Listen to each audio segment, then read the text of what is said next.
following is a very true experience. I've never actually wrote this down before, and I don't know if anyone has experienced this too. This happened between 1989 and 1990, and I was about the age of 4 years old. To this day, I still get chills thinking about it, and I wonder if in some way unknown, it has changed me. My parents had a house in the Inland Empire of Southern California, and at that time my brother hadn't been born yet, so I was still the only child. To give you a layout, my parents' house was a 2-story house located in a cul-de-sac. On the bottom floor there was 2 bedrooms, a bathroom, the living room, and the kitchen. The second floor was just the master bedroom and bath. All you could see from the street was the garage, and one of the bedroom windows on the bottom floor, and the window of my mom's bathroom on the second floor. To get to the front door, you had to walk along the cement pathway that ran along the side of the house. You had to pass the first bedroom that you can see from the street. Then you pass the bathroom window, and then another bedroom window, and then you would be at the front door. The backyard was beyond that point. My bedroom at the time was the bedroom next to the front door. Now, for some reason, my blinds weren't completely down to the bottom of the window. There was about a 6-inch gap with nothing covering it. I was pretty young, so I really didn't care much about it then. The bed was in the middle of the wall across from my bedroom door, and to the left was the window. According to my mom, this all happened right before midnight. My mother was asleep in her room upstairs, and my dad was a policeman that worked nights in another city. I was fast asleep in my room, and out of nowhere, I suddenly awoke, looking up at the ceiling. I don't know what woke me, or if I just popped awake on my own.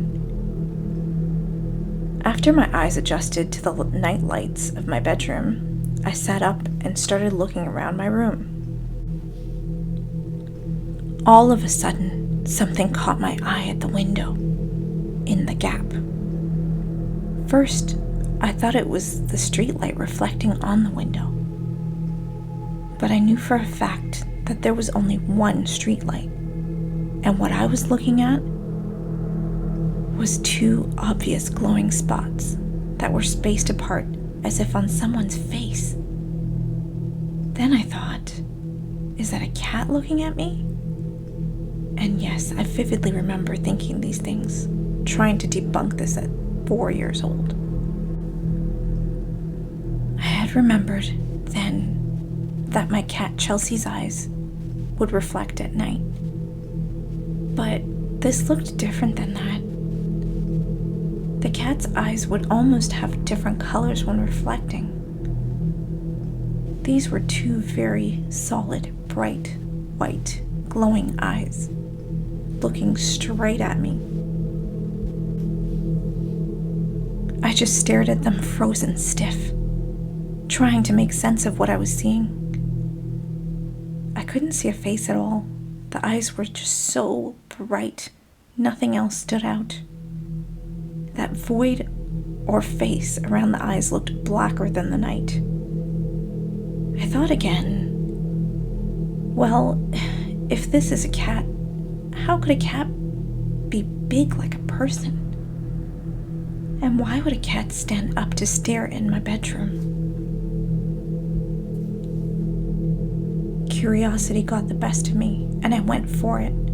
I flipped my covers off, turned my little 4-year-old body towards the window, and put my feet on the floor. This is the moment the creepiest thing happened, and it will forever be burned into my brain. I got off the bed and got on my knees to take a closer look at the so-called cat.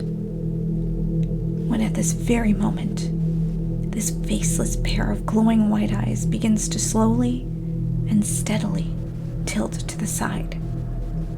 Very similar to Michael Myers in Halloween. Eyes still locked on me, not blinking once. The fear of dread and fear shot through my body. Completely terrified, I burst into tears and immediately booked it down the hallway, through the living room, and up the stairs to tell my mom. Although I was going as fast as I could, it felt like it took forever. When I got to my mom, I was so upset I couldn't get the words out. Tears were streaming down my face, and my mom was becoming seriously concerned at this point. She was able to calm me down just enough for me to get the words out.